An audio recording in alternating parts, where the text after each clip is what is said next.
Bhelpuri, sev puri, ragda patties ही जरी नुसती नावं घेतली तरीसुद्धा आपल्याला लगेच हे पदार्थ खावेसे वाटतात. अगदी सगळ्यांना हे पदार्थ आवडतात. हे पदार्थ आपण बाहेर जाऊन खातोच, तसंच घरीसुद्धा करतो. पण हे पदार्थ बाहेरच्या चवीचे जर घरी करायचे असतील तर त्याच्याकरता ह्या 3 चटकदार चटण्या लागतात. आज इथे तुम्हाला मी चाट करता ज्या 3 चटण्या लागतात त्या चटण्या दाखवते. पहिली आहे ग्रीन चटणी, पुदिना हिरवी मिरचीची. दुसरी आहे गोड चटणी किंवा चिंचगुळाची चटणी. तिसरी आहे रेड चिली गार्लिक चटणी. चाटचे प्रकार इतके चटकदार का बनतात तर ह्या फक्त 3 चटण्यांमुळेच. तुमच्या ह्या 3 चटण्या तयार असतील तर तुम्ही कधीही चाटचे प्रकार तयार करू शकता. भेळपुरी, शेवपुरी, रगडापुरी, सँडविचला सुद्धा ह्या चटण्या चालतात. तुम्हाला हवा तो किंवा मुलांना हवा तो प्रकार तुम्ही करू शकता. ह्या चटण्या फ्रीजमध्ये अगदी चांगल्या राहतात. ही चिंचगुळाची चटणी तर तुम्ही एकदा करून ठेवली तर 6-6 महिने अगदी चांगली राहते. तर मग आता अशा या चटण्या करूया. नमस्कार, श्रेयाज रेसिपीमध्ये आपलं सगळ्यांचं खूप खूप स्वागत आहे. तुम्हाला माझे व्हिडिओ आवडत असतील तर माझ्या व्हिडिओला लाईक करा, जास्तीत जास्त शेअर करा, तसेच माझ्या चॅनलला सबस्क्राईब करा, बेल आयकॉन प्रेस करायला विसरू नका. पहिली करतोय हिरवी चटणी. त्याच्याकरता पुदिना घेतलेला आहे. हा पुदिना मी स्वच्छ धुवून घेतलेला आहे. पुदिना घेताना फक्त पुदिन्याची पानं घ्यायची. साधारण 2 मुठी किंवा 2 वाट्या भरून अशी पुदिन्याची पानं आहेत. जेवढा पुदिना घेतलेला आहे त्याच्या निम्मी आपल्याला कोथिंबीर घ्यायची. इथे 2 वाट्या पुदिना आहे तर मी 1 वाटी भरून कोथिंबीर घेते. 4-5 हिरव्या मिरच्या घेतलेल्या आहेत. ह्या तिखट मिरच्या आहेत. 4 लसणीच्या पाकळ्या घेतलेल्या आहेत आणि 2 इंच आलं बारीक चिरून घेतलेलं आहे. ज्यांना लसूण नको असेल त्यांनी लसूण नाही घातली तरी चालेल. पहिल्यांदा आलं मिरची लसूण वाटून घेते. तुम्हाला जास्त तिखट हवं असेल तर तुम्ही जास्त मिरच्या घातल्या त्याच्यात तरी चालेल. थोडंसं मीठ घालून वाटून घ्यायचं. आता पुदिना घालते. नेहमी पुदिना जास्त घ्यायचा, कोथिंबीर कमी घ्यायची. आता आधी पुदिना जरा वाटून घेते. बर्फाचा क्यूब घालते. आता कोथिंबीर घालते. मी अजून एक बर्फाचा क्यूब घालते. बर्फ का घालायचा? त्याच्यामुळे मिक्सरचा जार तापत नाही, तसंच वेगळं पाणी मिक्स करायला लागत नाही आणि चटणीचा रंग छान हिरवागार राहतो. 1 चमचा लिंबाचा रस घालते किंवा तुम्ही अर्धा लिंबाचा रस घातलात तरी चालेल. थोडीशी आमचूर पावडर पाव चमचा. चाट मसाला थोडा घालते, तो सुद्धा पाव ते अर्धा चमचा घालायचा. पाव चमचा काळं मीठ.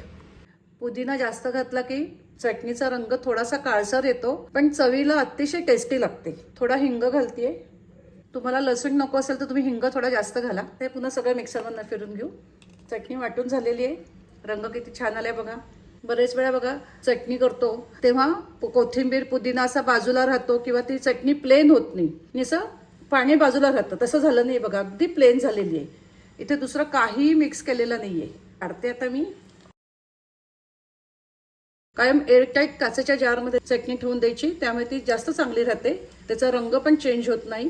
तुम्हाला मुद्दाम जवळून दाखवते. रंग किती सुंदर आलाय बघा. फ्रीजमध्ये अगदी महिना चांगली राहते. तुम्ही आता ह्याच्यात गार पाणी मिक्स केलं तर तुमचं पाणीपुरीचं तिखट पाणी तयार होईल.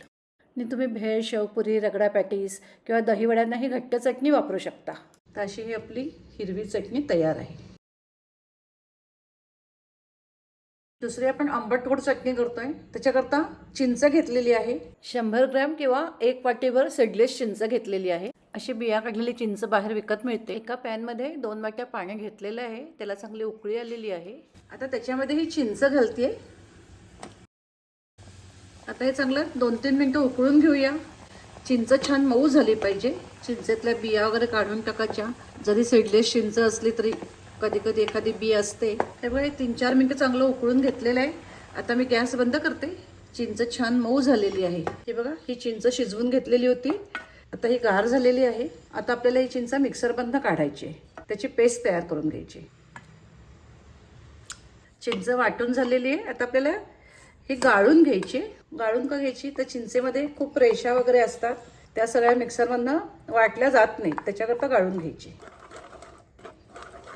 मिक्सरच्या जारमध्ये पाणी मिक्स केलं आणि जार स्वच्छ करून घेतलाय सगळा. सगळी चिंच अशी गाळून घेतली आहे. त्याचा पल्प तयार झालेला आहे. पॅनमध्ये पल्प घेते. गॅस चालू केलेला आहे.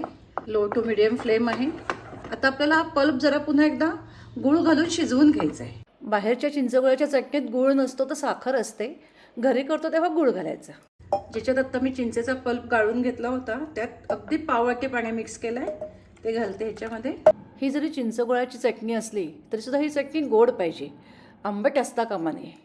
त्यामुळे जेवढी चिंच घेतलेली आहे त्याच्या दुप्पट गूळ किंवा साखर घ्यायची. गूळ थोडा जास्तच घ्यायचा. चटणी चांगली गोड झाली पाहिजे. तर इथे मी 2 सपाट वाट्या गूळ घालते. मी त्याच्यामध्ये 4 चमचे साखर घालते. साखर घातली की त्याला छान एक ग्लेज येते आणि ही चटणी खूप दिवस चांगली राहते. इथे खजूर वगैरे काही घातलेलं नाही आहे. बाहेरच्या चटणीमध्ये सुद्धा खजूर अजिबात नसतो. तुम्हाला हवा असेल तर तुम्ही खजूर घातलात तरी चालेल. जेव्हा आपण चिंच शिजवून घेतली तेव्हा चिंचेबरोबर खजूर पण शिजवून घ्यायचा. खजूर घातलात तर गूळ साखर कमी घाला. आता हा गूळ छान विरघळू दे. आता बाकीचे मसाले घालूया. काश्मीरी लाल तिखट अर्धा चमचा घालते. अर्धा चमचा काळं मीठ घालते. ह्याच्यामुळे चटणीला अतिशय चटकदार चव येते. अर्धा चमचा सुंठ पावडर घालते. ही ऑप्शनल आहे. पाव चमचा चाट मसाला घालते. हा सुद्धा ऑप्शनलच आहे. नंतर आपण भेळ करताना पाणीपुरी करताना घालतोच. अर्धा चमचा जिऱ्याची पूड घालते. हे सगळं छान मिक्स करून घ्यायचं. हे बघा एवढी घट्ट पाहिजेच. हे बघा ही आपलीशी चटणी झालेली आहे. छान उकळलेली आहे चटणी ही. त्यामुळे ती अगदी 5-5, 6-6 महिने अगदी छान राहते. एवढी घट्ट पाहिजे. डावेवर असा लेअर आलेला आहे त्याचा. हे बघा तुम्ही आत्ता इथे चव बघून तुम्हाला अजून जर गोड हवी असेल चटणी तर साखर किंवा गूळ घालू शकता. चिंच जशी आंबट असेल तशी तुम्ही साखरनी गूळ ॲडजस्ट करा. ही सगळं चटणी गार झाल्यानंतर काचेच्या जारमध्ये भरून फ्रीजमध्ये ठेवून द्यायची. अगदी 6-6, 8-8 महिने चांगली राहते. ही अशी आपली चिंच गुळाची गोड चटणी तयार झालेली आहे. याची कन्सिस्टन्सी बघा. हे बघा किती घट्ट आहे. तुम्ही भेळेमध्ये, शेवपुरी, पाणीपुरीमध्ये सगळ्यामध्येही घालू शकता. पाणीपुरी करताना ह्याच्यात भरपूर पाणी मिक्स करायचं की आपलं गोड पाणी तयार होईल. आता तिसरी चिली गार्लिक किंवा तिखट चटणी करूया. त्याच्याकरता लाल सुक्या मिरच्या घेतलेल्या आहेत. इथे मी सगळ्या तिखट मिरच्या घेतलेल्या आहेत. तुम्ही तिखट मिरच्या आणि ज्या काश्मीरी लाल मिरच्या असतात त्या थोड्या ह्याच्यात घातल्या तरी चालतील. इथे 1 कप पाणी उकळून घेतलेलं आहे. त्याच्यामध्ये ह्या मिरच्या घालते. आता एक अर्धा तास ह्या मिरच्या ह्याच्यामध्ये भिजलेल्या राहू देत. मी इथे मिरच्यांचे 2-2 तुकडे करून त्यातल्या सगळ्या बिया काढून घेतलेल्या आहेत. जेवढ्या बिया निघतील तेवढ्या काढून घ्यायच्या. अर्धा तास झालेला आहे. मिरच्या छान भिजलेल्या आहेत. आता चटणी करूया. 15-20 लसूण पाकळ्या आणि लाल मिरच्या मिक्सरच्या जारमध्ये घेतलेल्या आहेत. जिऱ्याची पूड, 1 चमचा लिंबाचा रस, अर्ध्या लिंबाचा रस घाला.